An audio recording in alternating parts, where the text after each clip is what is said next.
ಕಣ್ಗಳನ್ನು ಮುಚ್ಚಿ ನಾವು ಪ್ರಾರ್ಥನೆ ಮಾಡೋಣ. ಸ್ತೋತ್ರ ಕರ್ತನೆ, ಸ್ತೋತ್ರಪ್ಪ. ಈ ದಿವಸವೂ ಕೂಡ ಕರ್ತನೆ ನಮ್ಮನ್ನು ಸಂಪರ್ಕಿಸಿಕೊಡುತ್ತಿದ್ದೇವೆ ಕರ್ತನೆ.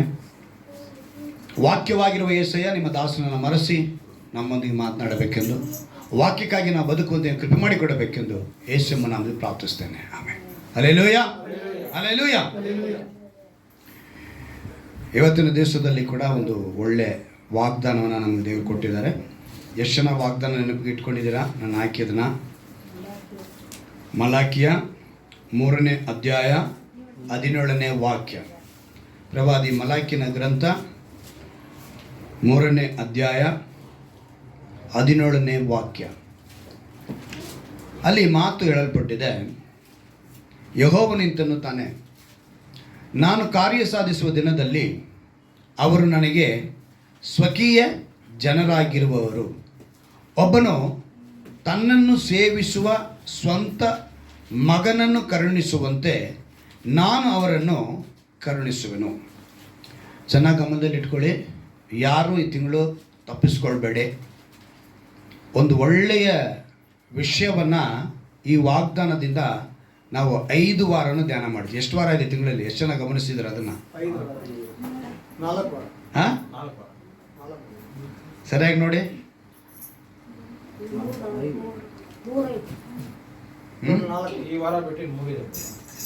ಕರೆಕ್ಟಾ? ಈ ವಾರ ಬಿಟ್ಟು ಇನ್ನು 3 ವಾರ ಇದೆ. ಸೊ ನಾವೇನು ಮಾಡಬೇಕು? ಈ ವಾಕ್ಯಗಳನ್ನು ಧ್ಯಾನ ಮಾಡಬೇಕು. ಅದಕ್ಕೋಸ್ಕರನೇ ಕೊಟ್ಟಿರೋದು. ಯಾಕಂತ ಹೇಳಿದ್ರೆ ಈ ದಿವಸದಲ್ಲಿ ತುಂಬ ಕ್ರೈಸ್ತರಲ್ಲಿ, ವಿಶ್ವಾಸಿಗಳಲ್ಲಿ ಗಲಿಬಿಲಿಗಳು, ಗೊಂದಲಗಳು ಹೆಚ್ಚಾಗಿದೆ. ಅನ್ಯರಲ್ಲಿಲ್ಲ. ಅನ್ಯರು ಪಾಪ ಹೇಗೋ ಬರ್ತಾರೆ, ಹೋಗ್ತಾ ಇದ್ದಾರೆ. ಆದರೆ ಕ್ರೈಸ್ತರಲ್ಲೇ ಈ ಸಭೆಯಿಂದ ಇನ್ನೊಂದು ಸಭೆಗೆ, ಇನ್ನೊಂದು ಸಭೆಯಿಂದ ಇನ್ನೊಂದು ಸಭೆಗೆ ಉಪದೇಶಗಳು ಬದಲಾಗಿ ಅವರೇನಾಗಿದ್ದಾರೆ ಅಂತ ಹೇಳಿದ್ರೆ ಗೊಂದಲಕ್ಕೆ ಈಡಾಗಿ ಯಾವುದ್ರಲ್ಲಿ ನಾವು ಇರಬೇಕು ಅನ್ನೋದನ್ನೇ ಅವ್ರು ಪಾಪ ತೀರ್ಮಾನ ಮಾಡೋಕ್ಕೆ ಆಗ್ತಾಯಿಲ್ಲ, ನಿರ್ಧಾರ ತೆಗೆದುಕೊಳ್ಳೋದಕ್ಕೆ ಆಗ್ತಾಯಿಲ್ಲ. ಅದಕ್ಕೇ ಇವತ್ತು ಈ ತಿಂಗಳು ಒಂದು ಒಳ್ಳೆ ವಾಗ್ದಾನ ಕೊಟ್ಟಿದ್ದಾರೆ. ಇದರಲ್ಲಿ ಅವರು ಹೇಳ್ತಾರೆ, ತಂದೆಯಾದ ದೇವರು, ಯೆಹೋವನಂದ್ರೆ ಯಾರು? ತಂದೆಯಾದ ದೇವರು. ಅವ್ರು ಹೇಳ್ತಾರಂಥ ಮಾತಿದು. ಅವ್ರು ಹೇಳ್ತಾರೆ, ನಾನು ಕಾರ್ಯ ಸಾಧಿಸುವ ದಿನದಲ್ಲಿ, ಅಂದರೆ ಒಂದು ದಿನ ಇದೆ, ಆತನ ಸಾಧಿಸುವ ದಿನ, ಆತನ ಕಾರ್ಯವುದು. ಆತನ ಸಾಧಿಸುವ ದಿನ ಒಂದಿದೆ, ಅದು ಆತನ ಕಾರ್ಯ. ಆ ಕಾರ್ಯ ಸಾಧಿಸುವ ದಿನದಲ್ಲೇ ಅವ್ರು ಹೇಳ್ತಾರೆ, ನನಗೆ ಸ್ವಕೀಯ ಜನರಾಗಿರು. ಆವಾಗ ಕಾರ್ಯ ಸಾಧಿಸುವ ದಿನ ಅಂತ ಹೇಳುವಾಗ ಈಗ ನಾವು ಸ್ವಕೀಯ ಜನರಲ್ವಾ? ಪ್ರಶ್ನೆ ಮಾಡಬೇಕು. ಯಾಕಂದರೆ ಕಾರ್ಯ ಸಾಧಿಸುವ ದಿನದಲ್ಲಿ ಸ್ವಕೀಯ ಜನರಾಗಿರುವರು ಒಂದು ಬಹಳ ದೊಡ್ಡ ರಹಸ್ಯನ ಈ ವಾಕ್ಯದಲ್ಲಿ ದೇವರು ಅಡಗಿಸಿಟ್ಟಿದ್ದಾರೆ. ಅವ್ರು ಹೇಳ್ತಾರೆ, ಒಬ್ಬನು ತನ್ನನ್ನು ಸೇವಿಸುವ ಸ್ವಂತ ಮಗನು. ತಂದೆಯಾದ ದೇವರನ್ನ ಒಬ್ಬನು ಸೇವಿಸುವಂಥ ಮಗ, ಅವನನ್ನು ಕರುಣಿಸುವಂತೆ ನಾನು ಯಾರನ್ನು ಕರುಣಿಸ್ತೀನಿ ಅಂತ ಹೇಳ್ತಿದ್ದಾರೆ? ಸ್ವಕೀಯ ಜನರನ್ನು ಕರುಣಿಸುವನು ಅಂತ ಹೇಳ್ತಾರೆ. ಒಂದು ದೊಡ್ಡ ಸತ್ಯವನ್ನು ಈ ವಾಕ್ಯದಲ್ಲಿ ದೇವರು ಅಡಗಿಸಿಟ್ಟಿದ್ದಾರೆ. ತಂದೆಯಾದ ದೇವರು ತನ್ನ ಪೂರ್ತಿ ಪ್ಲ್ಯಾನ್, ಅವರ ಪ್ಲ್ಯಾನು ಅವರು ಎಕ್ಸಿಕ್ಯೂಟಿವ್ ಮಾಡ್ತಾರೆ. ಅಂದರೆ ಅವರು ಮುಂದೆ ಕಾರ್ಯರೂಪಕ್ಕೆ ತರ್ತಾ ಇದ್ದಾರೆ. ಅವ್ರು ಹೇಗೆ ಕಾರ್ಯರೂಪಕ್ಕೆ ತರ್ತಾ ಇದ್ದಾರೆ ಅಂತ ಹೇಳಿದ್ರೆ, ಅವ್ರು ಹೇಳ್ತಾರೆ, ನಾನು ಕಾರ್ಯ ಸಾಧಿಸುವ ದಿನದಲ್ಲಿ ಅವರು ನನಗೆ ಸ್ವಕೀಯ ಜನರಾಗಿರೋರು. ಒಬ್ಬನು ತನ್ನನ್ನು ಸೇವಿಸುವ ಸ್ವಂತ ಮಗನನ್ನು ಕರುಣಿಸುವಂತೆ ನಾನು ಅವರನ್ನು ಕರುಣಿಸುವೆನು. ಇಸ್ರಾಯೇಲರ ಕುರಿತು ಹೇಳಲ್ಪಟ್ಟಿದೆ. ಇವತ್ತಿಗೂ ಇಸ್ರಾಯೇಲರು ಈ ವಾಕ್ಯಕ್ಕೆ ಹೊಂದಿಕೊಂಡಿಲ್ಲ. ನಾವೆಲ್ಲ ಏನು ಅಂದ್ಕೊಳ್ತೀವಿ? ಇಸ್ರಾಯೇಲರು ಅಂದ ತಕ್ಷಣ ಎಲ್ಲರೂ ಕ್ರೈಸ್ತರು ಅಂತ. ಖಂಡಿತವಾಗಲೂ ಅಲ್ಲ. ಇಸ್ರಾಯೇಲರಲ್ಲಿ ಇನ್ನೂ 60% ಜನ ಕ್ರೈಸ್ತರ ಆಗಲಿಲ್ಲ. ಅವರೆಲ್ಲ ಏನಂತ ಹೇಳ್ತಿದ್ದಾರೆ ಅಂದರೆ, ನಮಗೊಬ್ಬ ಮೆಸ್ಸಿಯನು ಬರ್ತಾನೆ. ಯಾರು ಬರ್ತಾನೆ? ಮೆಸ್ಸಿಯನು ಬರ್ತಾನೆ ಎಂದು ಹೇಳಿ ಇನ್ನೂ ಅವರು ಕಾಯುವಂಥ ಒಂದು ಜನಾಂಗವಾಗಿಯೇ ಇದ್ದಾರೆ. ಅದಕ್ಕೇ ದೇವರು ಹೇಳಿದ್ರು, ನಾನು ಕಾರ್ಯ ಸಾಧಿಸುವ ದಿನದಲ್ಲಿ. ಆ ಕಾರ್ಯ ಯಾವುದು ಅಂತ ನೆಕ್ಸ್ಟ್ ನೋಡ್ತೀವಿ. ಆದರೆ ಈ ವಾರ ನಾವು ನೋಡೋದು ಸ್ವಕೀಯ ಜನ. ಆ ಸ್ವಕೀಯ ಜನ ಅಂತ ಹೇಳಿದ್ರೆ ಅವ್ರು ಏನು ಬಯಸ್ತಾ ಇದ್ದಾರೆ? ಸ್ವಕೀಯ ಜನ ಅಂತ ಹೇಳಿದ್ರೆ ಅವ್ರು ಯಾರಾಗಿರಬೇಕು? ಅವ್ರ ಕಾರ್ಯ ಸಾಧಿಸುವ ದಿನದಲ್ಲಿ ಈ ಜನ ಅವತ್ತಿರ್ತಾರಾ ಅನ್ನೋದನ್ನೇ ಇವತ್ತು ನಿಮಗೆ ಒಂದು ಅಂಶನ ಹೇಳ್ತಾರೆ. ಸ್ವಕೀಯ ಜನ. ನಾವು ನೆಕ್ಸ್ಟ್ ವೀಕು ಕಾರ್ಯ ಸಾಧಿಸುವ ದಿನ. ಆ ಕಾರ್ಯ ಯಾವುದು ಅಂತ ನಾವು ನೋಡ್ತೀವಿ. ಆದರೆ ಇವತ್ತು ನಮಗೆ ದೇವರು ತಿಳಿಯಪಡಿಸ್ತಾರೆ, ನನಗೆ ಸ್ವಕೀಯ ಜನರಾಗಿರೋ. ಸ್ವಕೀಯ ಜನ ಅಂತ ಹೇಳುವಾಗ ತಂದೆಯಾದ ದೇವರು ತನ್ನ ಸ್ಥಾನವನ್ನು ಮರೆಯಿಲ್ಲ. ಅವರು ತನ್ನ ಸ್ಥಾನವನ್ನು ಮರೆತಿಲ್ಲ. ಮರೆಯದಿರ ಪಾಪಿಷ್ಟರಾದ ಈ ಜನಕ್ಕೆ, ಈ ಮಾನವ ಕುಲಕ್ಕೆ ಅವ್ರು ಏನು ತೋರಿಸ್ತಾರೆ ಅಂದರೆ, ಸದಾ ನೆನೆಸುವರಾಗಿ, ಸದಾ ಕರುಣಿಸುವರಾಗಿ, ಸದಾ ಪ್ರೀತಿಸುವರಾಗೇ ಇದ್ದಾರೆ ತಂದೆಯಾದ ದೇವರು. ಹಲ್ಲೆಲೂಯಾ. ಎಲ್ಲರೂ ಏಸು ಪ್ರೀತಿಸುತ್ತಾನೆ, ಏಸು ಪ್ರೀತಿಸುತ್ತಾನೆ ಅಂತ ಹೇಳುವಾಗ ತಂದೆಯಾದ ದೇವರು ಪ್ರೀತಿಸಲ್ವಾ, ಪವಿತ್ರಾತ್ಮನ ಪ್ರೀತಿಸಲ್ವಾ ಅಂತ ಪ್ರಶ್ನೆ ಮಾಡ್ಕೊಳ್ತಾರೆ. ಆದರೆ ತಂದೆಯಾದ ದೇವರು ಮೊದಲನೇದಾಗಿ ಪ್ರೀತಿ ಮಾಡ್ತಾರೆ. ಅವರು ಮೊದಲನೇದಾಗಿ ಪ್ರೀತಿ ಮಾಡಿದ್ದಕ್ಕೆ ತನ್ನ ಒಬ್ಬನೇ ಕುಮಾರನ ಎಲ್ಲಿ ಕಳಿಸ್ಕೊಟ್ರು? ಲೋಕಕ್ಕೆ ಕಳಿಸ್ಕೊಟ್ರು. ಆ ಲೋಕಕ್ಕೆ ಕಳಿಸಿಕೊಟ್ಟಂಥ ಆ ಒಂದು ತ್ಯಾಗ ಇದೆಯಲ್ಲ, ಬಹಳ ದೊಡ್ಡದು. ಅದಕ್ಕೆ ಗುರುತಾಗಿ ಯಾರನ್ನ ಇಟ್ಟರು ಅಂತ ಹೇಳಿದ್ರೆ, ಅಬ್ರಹಾಮನನ್ನು ಇಟ್ಟರು. ಅಬ್ರಹಾಮನಿಗೆ ಅವನಿಗೆ ಮಕ್ಕಳ ಭಾಗ್ಯನೇ ಇಲ್ದಿರುವಂಥ ಅವನಿಗೆ ಕೊಟ್ಟು, ಮಗುನ ಕೊಟ್ಟು, ಅವನೊಂದು ಯೌವನ ಪ್ರಾಯದಲ್ಲಿ ಬಂದಾಗ ಅವನೇನು ಮಾಡ್ತಾನೆ? ಬಲಿ ಕೊಡೋದಕ್ಕೆ ಸಿದ್ಧವಾಗ್ತಾನೆ. ಹೇಗೆ? ದೇವ್ರು ಹೇಳಿದ ಮಾತಕ್ಕೆ ಇಸಾಕನನ್ನು ಏನು ಮಾಡ್ತಾನೆ? ಅವನು ಬಲಿ ಕೊಡೋದಕ್ಕೆ ಸಿದ್ಧವಾಗ್ತಾನೆ. ಅದು ಕ್ರಿಸ್ತನಿಗೆ ದೃಷ್ಟಾಂತವಾಗಿ ಒಂದು ದಿವಸ ಬರುತ್ತೆ. ಆ ದಿವಸದಲ್ಲಿ ತಂದೆಯಾದ ದೇವರು ತನ್ನ ಕುಮಾರನನ್ನು ಏನು ಮಾಡ್ತಾರೆ? ಅವರು ಬಲಿ ಕೊಡ್ತಾರೆ. ಅಂದು ಇಸಾಕನನ್ನು ಬಲಿ ಕೊಡೋದಕ್ಕೆ ಕರೆದುಕೊಂಡು ಹೋದಾಗ ಈ ಅಬ್ರಹಾಮನಿಗಿದ್ದಂಥ ಒಂದು ಯೋಚನೆ ಏನು ಅಂತ ಹೇಳಿದ್ರೆ, ನನ್ನ ದೇವರು ನನ್ನನ್ನು ಕೈ ಬಿಡುವುದಿಲ್ಲ. ವಾಗ್ದಾನ ಮಾಡಿದ ಆತನು ನಂಬಿಗಸ್ತನು ಅಂತ ನೆನೆಸ್ಕೊಂಡ, ಧೈರ್ಯವಾಗಿ ಕರ್ಕೊಂಡು ಹೋದ. ಆ ಸ್ಥಳಕ್ಕೆ ಹೋದ ಮೇಲೇನೂ ಏನು ಗೊತ್ತಾ, ಅವನಿಗೆ ಗ್ಯಾರಂಟಿ ಇಲ್ಲ. ನಾನು ಏನಂತ ಮಗನನ್ನು ಹೇಗೆ ನಾನು ತಿರ್ಕೊಂಡು ಹೋಗ್ತೀನಿ ಅಂತ. ಆದರೆ ಹೆಂಡತಿ ಹತ್ರ ಹೇಳೋವಾಗ ಮಾತ್ರ ಹೇಳ್ತಾನೆ, ನಾನು ನನ್ನ ಮಗ ತಿರುಗಿ ಬರ್ತೀವಿ ಅಂತ ಹೇಳ್ತಾನೆ. ಆದರೆ ಅವ್ನು ಕರೆದುಕೊಂಡು ಹೋಗ್ತಾ ಇರೋದೇನಕ್ಕೆ? ಬಲಿ ಕೊಡೋಕ್ಕೆ. ಅವನಿಗೆ ಅಲ್ಲಿ ಹೋಗೋವರೆಗೂ ದೇವರು ಏನು ಮಾಡ್ತಾರೆ, ಏನು ಹೇಳ್ತಾರೆ ಅನ್ನೋದು ಅವನಿಗೆ ಗೊತ್ತಿರಲಿಲ್ಲ, ಅವನಿಗೆ ಗ್ಯಾರಂಟಿನೇ ಇರಲಿಲ್ಲ. ಆದರೆ ಅವನು ಅಲ್ಲಿ ಹೋಗೋವರೆಗೂ ತನ್ನಲ್ಲಿ ಏನು ಇಟ್ಕೊಂಡಿದ್ದ? ಆ ನಂಬಿಕೆ. ಆ ನಂಬಿಕೆ ರೂಪವಾಗಿ ಕ್ರಿಸ್ತನನ್ನು ದೇವರು, ತಂದೆಯಾದ ದೇವರು ನಮಗೆ ಕೊಟ್ಟರು. ಮೂರನೇ ದಿವಸ ಜೀವಂತವಾಗಿ ಎಬ್ಬರಿಸಿದ್ರು. ಅಲ್ಲಿಗೆ ಸ್ವಕೀಯ ಜನರು ಅಂತ ಹೇಳುವಾಗ ಈಗ ಏನಕ್ಕೆ ಈ ಮಾತನ್ನು ಹೇಳಿದ್ದಾರೆ? ಮಲಾಕಿಯ ಗ್ರಂಥ ಹಳೆ ಒಡಂಬಡಿಕೆಯ ಲಾಸ್ಟ್. ಯಾವುದದು? ಲಾಸ್ಟ್. ಎಷ್ಟು ಅಧ್ಯಾಯ ಇದೆ ಗೊತ್ತಾ? ಅದರಲ್ಲಿ 4 ಅಧ್ಯಾಯ ಇರೋದು. ಈ 4 ಅಧ್ಯಾಯದಲ್ಲಿ ಬಹಳ ಸತ್ಯಗಳನ್ನು, ರಹಸ್ಯಗಳನ್ನು ಇಟ್ಟರು. ಪ್ರವಾದಿ ಮಲಾಕಿಯ ಮೂಲಕ ಹೇಳಿದ್ರು. ಇಲ್ಲಿ ಅನೇಕ ವಿಚಾರಗಳನ್ನ ತಿಳಿಸೋದು, ಅನೇಕ ವಿಷಯಗಳನ್ನ ತಿಳಿದುಕೊಳ್ಬೇಕು ಅಂತ ಹೇಳಿದ್ರು. ಈ ಮಲಾಕಿಯ ಗ್ರಂಥ ಒಂದು ದೊಡ್ಡ ಒಂದು ಚರಿತ್ರೆಯಲ್ಲಿ, ಒಂದು ಇತಿಹಾಸಕ್ಕೆ ಅದು ಬಹಳ ಮುಖ್ಯವಾದದ್ದು. ಏನಕ್ಕೆ ಹೇಳ್ತೀನಿ ಅಂತ ಹೇಳಿದ್ರೆ, ಈ ಮಲಾಕಿಯಾಗೂ ಈ ಹೊಸ ಒಡಂಬಡಿಕೆ ಕಾಲಕ್ಕೂ ಒಂದು ದೊಡ್ಡ ಗ್ಯಾಪ್ ಇತ್ತು. ಎಷ್ಟು ಗ್ಯಾಪ್ ಇತ್ತು ಅಂತ ಹೇಳಿದ್ರೆ, ಸುಮಾರು 4 ಶತಮಾನ. ಎಷ್ಟು ಶತಮಾನ? 1 ಶತಮಾನಕ್ಕೆ 100 ವರ್ಷ. ಅಲ್ಲಿಗೆ 4 ಶತಮಾನ ಅಂದರೆ 400 ವರ್ಷದ ಆ ಒಂದು ಅಂತರ, ಆ ಒಂದು ಗ್ಯಾಪ್, ಅದನ್ನು ಕತ್ತಲೆಯ ಯುಗ ಅಂತ ಹೇಳಿದ್ರು. ಏನಂತ ಹೇಳಿದ್ರು? ಕತ್ತಲೆಯ ಯುಗ. ಆ ಕತ್ತಲೆಯ ಯುಗದಲ್ಲಿ ಇದ್ದಂಥ ಜನರಿಗೆ ಒಂದು ಬೆಳಕು ಬರಬೇಕು ಅಂತಲೇ ಯೇಸು ಕ್ರಿಸ್ತನು, ಅದಕ್ಕೇ ಕತ್ತಲೆಯೊಳಗಿಂದ ಜನರನ್ನು ಯೇಸು ಬಿಡಿಸುವುದಕ್ಕೆ ಲೋಕಕ್ಕೆ ಬಂದನು ಅಂತೇಳಿ ಪ್ರವಾದಿ ಯೆಶಾಯ ಹೇಳ್ತಾನೆ. ಹಲ್ಲೆಲೂಯಾ.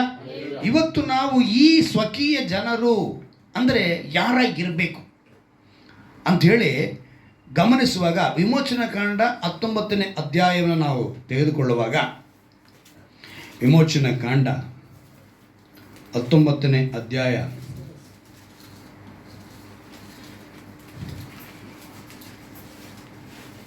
3ನೇ ವಾಕ್ಯವನ್ನು ನಾನು ಓದ್ತೀನಿ, ಗಮನವಿಟ್ಟು ಕೇಳಿ. ಮೋಶೆ ಬೆಟ್ಟವನ್ನೇರಿ ದೇವರ ಸನ್ನಿಧಿಗೆ ಹೋದಾಗ ಯೆಹೋವನು ಅವನಿಗೆ ಬೆಟ್ಟದ ಮೇಲಿಂದ ಕೂಗಿ, ಇನ್ನು ಯಾಕೋಬನ ಮನೆತನದವರಾದ ಇಸ್ರಾಯೇಲರಿಗೆ ಈ ಮಾತುಗಳನ್ನು ಹೇಳಬೇಕು. ಏನೆಂದರೆ, ನಾನು ಐಗುಪ್ತರಿಗೆ ಏನು ಮಾಡಿದೆನೋ, ಹದ್ದು ತನ್ನ ಮರಿಗಳನ್ನು ರೆಕ್ಕೆಗಳ ಮೇಲೆ ಒತ್ತುಕೊಳ್ಳುವಂತೆ ನಾನು ನಿಮ್ಮನ್ನು ಒತ್ತುಕೊಂಡು. ಎಂಥ ಅದ್ಭುತ ದೇವರಲ್ಲ! ಏನಂತ ಹೇಳ್ತಿದ್ದಾರೆ? ಹದ್ದು ಏನು ಮಾಡ್ತಿತ್ತಂತೆ? ಹದ್ದು ತನ್ನ ಮರಿಗಳನ್ನು ರೆಕ್ಕೆಗಳ ಮೇಲೆ ಒತ್ತುಕೊಳ್ಳುವಂತೆ ನಾನು ನಿಮ್ಮನ್ನು ಒತ್ತುಕೊಂಡು. ಐಗುಪ್ತದಿಂದ ಅವನ್ನ ಬಿಡಿಸ್ಕೊಂಡು ಬಂದಾಗ ಅವ್ರನ್ನ ಒತ್ಕೊಂಡು ಬಂದ್ರಂತೆ ದೇವರು ಹೇಳ್ತಿದ್ದಾರೆ. ನಾನು ಒತ್ಕೊಂಡು ಬಂದೆ, ನಿಮ್ಮನ್ನು ಒತ್ಕೊಂಡು ಬಂದು ನನ್ನ ಸ್ಥಳಕ್ಕೆ ಹೇಗೆ ಸೇರಿಸಿದನೋ ಅವರ ಸ್ಥಳಕ್ಕೆ ಸೇರಿಸಿದ್ದಾರೆ. ಆ ಸ್ಥಳಕ್ಕೆ ಸೇರಿಸಿದಾಗ ಇದನ್ನೆಲ್ಲ ನೀವು ನೋಡಿದ್ದೀರಷ್ಟೇ. ಹೀಗಿರಲಾಗಿ ನೀವು ನನ್ನ ಮಾತನ್ನು ಶ್ರದ್ಧೆಯಿಂದ ಕೇಳಿ ನಾನು ಮಾಡುವ ನಿಬಂಧನೆಯನ್ನು ಅನುಸರಿಸಿ ನಡೆದರೆ ನೀವು ಎಲ್ಲ ಜನಾಂಗಗಳಲ್ಲಿ ನನಗೆ ಸ್ವಕೀಯ ಜನರಾಗಿರುವಿರಿ. ಹಲ್ಲೆಲೂಯಾ. ಈಗ ಮೋಶೆ ಮೂಲಕ ಇಸ್ರಾಯೇಲರಿಗೆ ಕೊಡಬೇಕಾದ ನಿಯಮಗಳನ್ನ ಕೊಟ್ಟು ಅದನ್ನು ನೀವು ಅನುಸರಿಸಿ ನಡೆದರೆ ನೀವು ನನಗೆ ಸ್ವಕೀಯ ಜನರು ಅಂತ ಹೇಳೋದಂಥ ದೇವರು ಮಲಾಕಿಯ ಗ್ರಂಥಕ್ಕೆ ಬರುವಾಗ ಕಾರ್ಯ ಸಾಧಿಸುವ ದಿನದಲ್ಲಿ ಏನಂತ ಹೇಳ್ತಿದ್ದಾರೆ? ಕಾರ್ಯ ಸಾಧಿಸುವ ದಿನದಲ್ಲಿ ಅವರು ನನಗೆ ಸ್ವಕೀಯ ಜನರಾಗಿರುವರು. ಈ ಪದದ ಅರ್ಥನ ನಾನು ತುಂಬ ಯೋಚನೆ ಮಾಡಿ ನೋಡಿದೆ.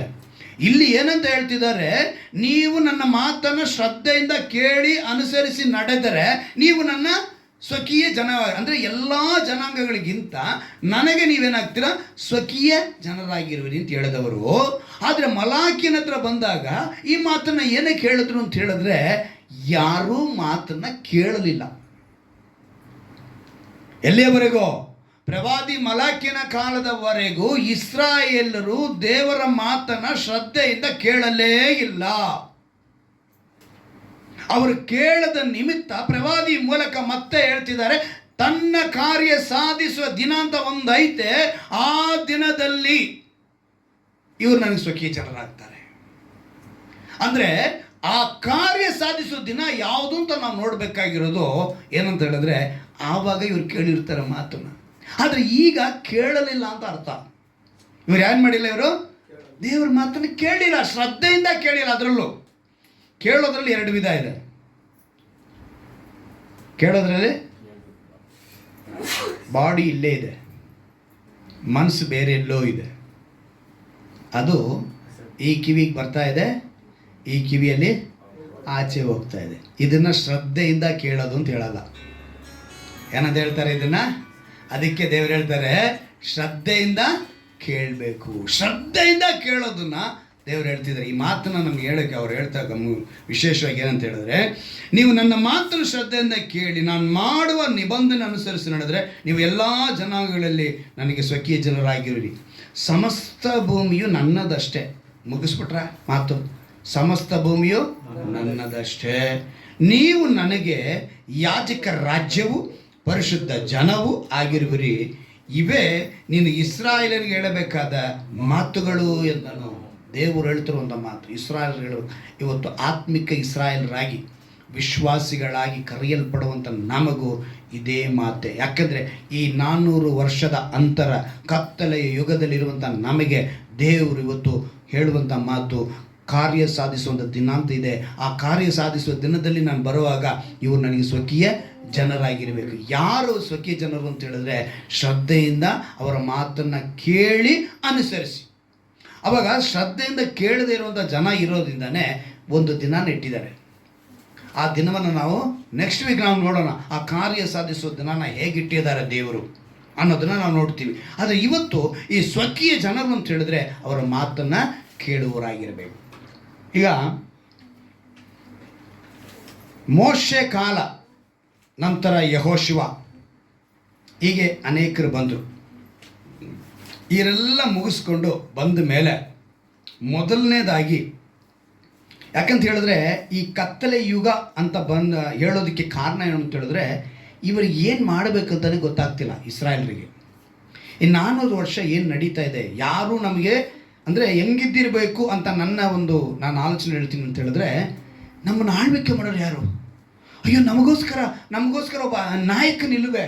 ಅಯ್ಯೋ ನಮಗೋಸ್ಕರ ಒಬ್ಬ ಒಳ್ಳೆ ಅಧಿಕಾರದಲ್ಲಿ ಇರುವಂಥವ್ರು ಇಲ್ಲೇ ಅಂದರೆ ಹೇಳಬೇಕು ಅಂದರೆ ಒಬ್ಬ ಅರಸನಿಲ್ಲವೇ? ಏನಿಲ್ಲ, ಒಬ್ಬ ಅರಸನಿಲ್ಲವೇ ಅಂತ ಹೇಳಿ ಈ ಜನ ಆ ಕತ್ತಲೆಯ ಕಾಲದಲ್ಲಿದ್ದರು.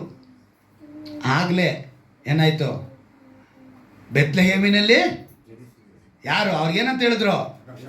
ಶಾಸ್ತ್ರಿಗಳು ಏನಂತ ಕೇಳಿದ್ರು? ಈ ಓದೋಣ ವಾಕ್ಯನ ಮತ್ತಾಯನ ಬರೋ ಸುವಾರ್ತೆ ಇದೆ, ಇದ್ಕೊಳ್ಳಿ. ನೀವು ವಾಕ್ಯಗಳನ್ನ ಪಟಪಟ ಅಂತ ಹೇಳ್ತೀರ ಅಂದ್ಕೊಂಡ್ರೆ ನಾನು ವಾಕ್ಯನ ತೆಗೆದೇ ಹೇಳಬೇಕು ಅಂತ.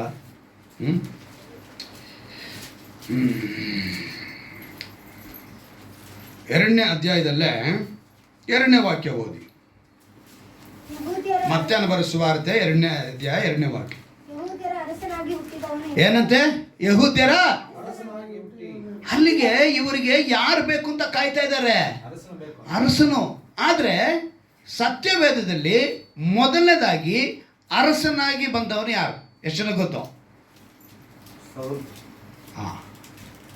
ಮೊದಲನೇ ಅರಸನ ಯಾರು ಗೊತ್ತಾ? ಸೌಲ. ಅದಕ್ಕೆ ಮುಂದೆ ಬರೀ ಪ್ರವಾದಿಗಳಿಂದನೂ ನ್ಯಾಯಸ್ಥಾಪಕರುಗಳಿಂದನೂ ಯಾರಿದ್ರು? ನ್ಯಾಯಸ್ಥಾಪಕರು. ಇವರೇ ಆಳ್ವಿಕೆ ಮಾಡ್ತಾ ಇದ್ರು, ಪ್ರವಾದಿಗಳು ಆಳ್ವಿಕೆ ಮಾಡ್ತಾ ಇದ್ರು.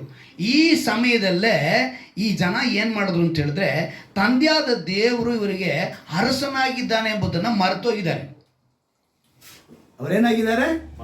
ಮರೆತೋಗಿದ್ದಾರೆ. ಆಗ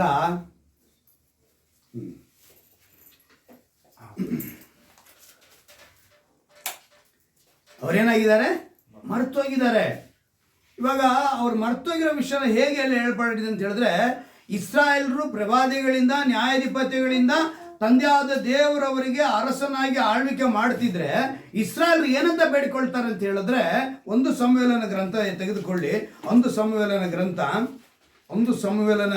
ಗ್ರಂಥ 12ನೇ ಅಧ್ಯಾಯ, ಅದರಲ್ಲಿ 12ನೇ ವಾಕ್ಯವನ್ನು ಗಮನಿಸುವಾಗ, ಒಂದು ಸಮುವೇಲನ ಗ್ರಂಥ 12ನೇ ಅಧ್ಯಾಯ 12ನೇ ವಾಕ್ಯವನ್ನು ಗಮನಿಸುವಾಗ, ಅಮ್ಮೋನಿಯರ ಅರಸನಾದ ನಾಹಾಷನು ನಿಮ್ಮ ಮೇಲೆ ಯುದ್ಧಕ್ಕೆ ಬರುತ್ತಾನೆಂದು ನಿಮಗೆ ಗೊತ್ತಾಗಲು ನಿಮ್ಮ ದೇವರಾದ ಯೆಹೋವನು ನಿಮಗೆ ಅರಸನಾಗಿದ್ದರು. ಯೆಹೋವನು ಏನಾಗಿದ್ರಂತೆ? ಅರಸನಾಗಿದ್ದರು. ನೀವು ನಮಗೊಬ್ಬ ಅರಸನನ್ನು ನೇಮಿಸೆಂದು ನನ್ನನ್ನು ಬೇಡಿಕೊಂಡಿರಿ. ಸಮುವೇಲನ ಹತ್ರ ಕೇಳ್ತಾ ಇದ್ದಾರೆ ಈ ಮಾತನ್ನ ಇಸ್ರಾಯೇಲರು. ಅವ್ರಿಗೆ ಆಲ್ರೆಡಿ ಅರಸನಾಗಿ ಯಾರಿದ್ದಾರೆ? ತಂದೆಯಾದ ದೇವರಿದ್ದಾರೆ, ಯೆಹೋವ ಇದ್ದಾರೆ. ಆದ್ರೆ ಏನ್ ಕೇಳ್ತಿದ್ದಾರೆ? ಇದು ಒಂಥರ ನಮ್ಗೆ ಆಟ ತೋರಿಸ್ತಾ ಇದೆ. ತಂದೆಯಾದ ದೇವ್ರ ಮಾತನ್ನು ಕೇಳಕ್ಕೆ ಅದು ಬಿಡುತ್ತಾ ಇಲ್ಲ. ಸರಿ, ಅದೆಷ್ಟು ಹೋರಾಟ ಮಾಡಿದ್ರು ನಾನು ಕಿರ್ಚೋದಂತೂ ಕಡಿಮೆ ಮಾಡೋಣ. ಹಲ್ಲೆಲೂಯಾ. ಏನಂತ ಹೇಳಲ್ಪಟ್ಟಿದೆ ನೋಡಿ, ಅವ್ರೇನಂತ ಹೇಳ್ತಾರೆ? ನಿಮ್ಮ ದೇವರಾದ ಯೆಹೋವನು ನಿಮಗೆ ಅರಸನಾಗಿದ್ದರು, ನೀವು ನಮಗೊಬ್ಬ ಅರಸನನ್ನು ನೇಮಿಸೆಂದು ಬೇಡಿಕೊಂಡ್ರಿ.